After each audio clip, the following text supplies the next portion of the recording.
हमारे साथ इस मौजूद हैं बैरिस्टर अली ज़फ़र साहब, पाकिस्तान तहरीक-ए-इंसाफ के वकालत की इन्होंने उस मुकदमे में जिसमें पाकिस्तान तहरीक-ए-इंसाफ का इंतखाबी निशान जो है वो वापस ले लिया गया। सर, सबसे पहला क्वेश्चन तो यही है कि क्या आप इसमें रिव्यू फाइल करने जा रहे हैं?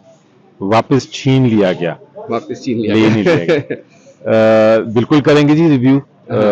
रिव्यू में फाइल करना है क्योंकि ये कानून पाकिस्तान कौम के खिलाफ है। ये करोड़हा लोग जो हैं जी जी उनको वोट के हक से महरूम करता है। जी जी आर्टिकल 17(2) के खिलाफ वर्जी है, आर्टिकल 10(a) की खिलाफ वर्जी है।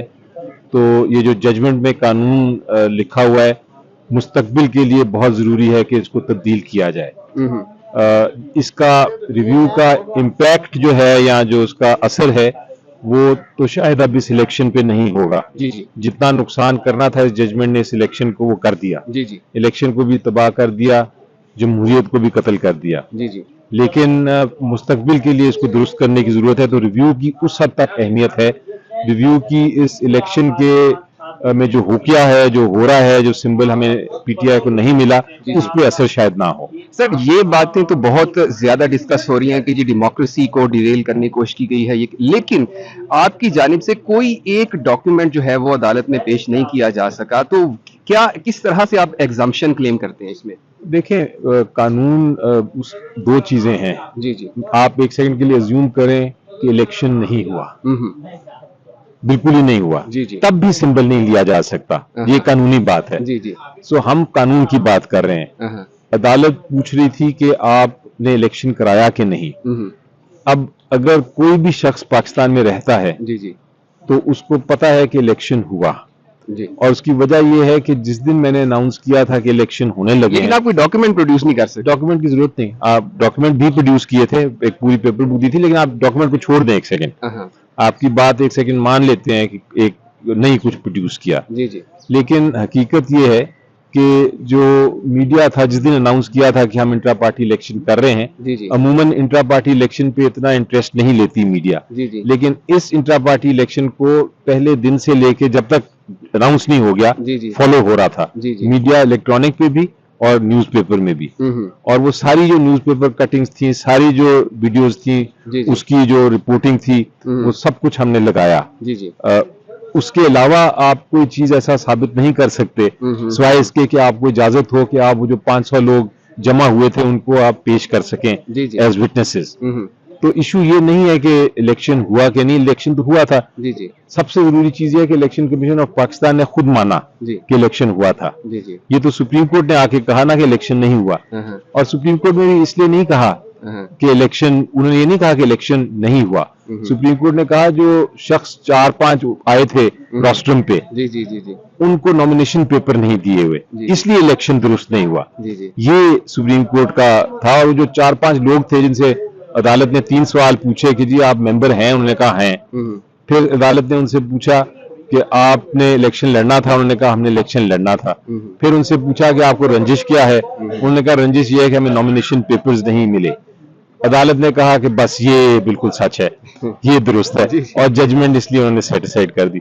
तो ये सबने देखा, और इसीलिए मैं कह रहा हूं कि हमें रिव्यू फाइल करना है और जल्दी। अच्छा, फवाद चौधरी साहब ने सर बाइकआउट कर दिया इलेक्शन का, आप क्या समझते हैं, जस्टिफाइड है? देखें, वो उनकी जाती एक जो फैसला है जी जी उस पर तो मैं कमेंट ना मैं कर सकता हूँ ना करना चाहिए। जी जी पता नहीं क्या वजह है कि उन्होंने बाइकआउट किया, लेकिन मेरा ख्याल है उनका अगर ये वजह है कि ये इलेक्शन नहीं हो रहा इस फैसले के बाद, तो ये एक सिलेक्शन हो रही है। जी जी तो इसलिए मैं बाइकआउट कर रहा हूँ। तो वो एक नजरियाती फैसला है, उसको अप्रिशिएट करना चाहिए। अच्छा, एक सर लास्ट क्वेश्चन, कल एतजाज एहसन साहब बिलावल के जलसे में चले गए, वो क्या जेस्चर था, किस तरह से मतलब पीटीआई के साथ चलते रहे और एकदम से वो बिलावल के जलसे में पहुंच गए? नहीं, देखें, एतजाज साहब का उनको मैं बहुत अच्छी तरह जानता हूँ और बड़ी रिस्पेक्ट है उनकी। जी जी मेरे सीनियर भी हैं। उनका थ्रू आउट जब भी मैं मिला हूँ और पब्लिक में भी, उन्होंने हमेशा ही कहा है कि मैं पीपल्स पार्टी का हूँ। जी जी और वो उन्होंने शुरुआत ही अपने सियासी जो मेन करियर जो उनका शुरू हुआ सब वो पीपल्स पार्टी से ही था, और वो थ्रू आउट पीपल्स पार्टी के ही केसेस भी करते रहे, उनकी सियासत भी करते रहे, उनके ओहदे भी उनके ही मिनिस्टर रहे। तो वो ऐसे शख्स नहीं है कि वो एक पार्टी से दूसरी पार्टी को जंप करें। जहां तक पीटीआई का ताल्लुक है, उनकी सिंपैथी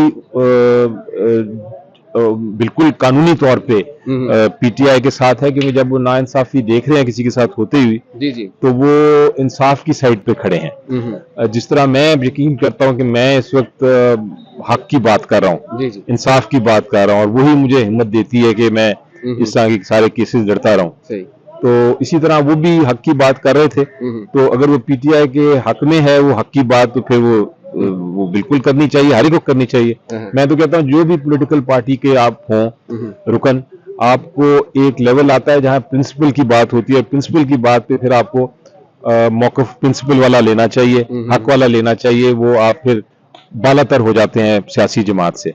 सेनेट में भी मैं यही बात करता हूँ कि आपको कोशिश हमेशा ये करनी चाहिए कि आप पहले सबसे पाकिस्तान की बात करें, प्रिंसिपल्स की बात करें, और फिर उसके बाद अपनी पार्टी और सियासत की बात करें। अच्छा, इमरान खान साहब के खिलाफ तोशाखाना का जो फैसला है वो मुअत्तल है, इद्दत केस में स्टे हो गया है।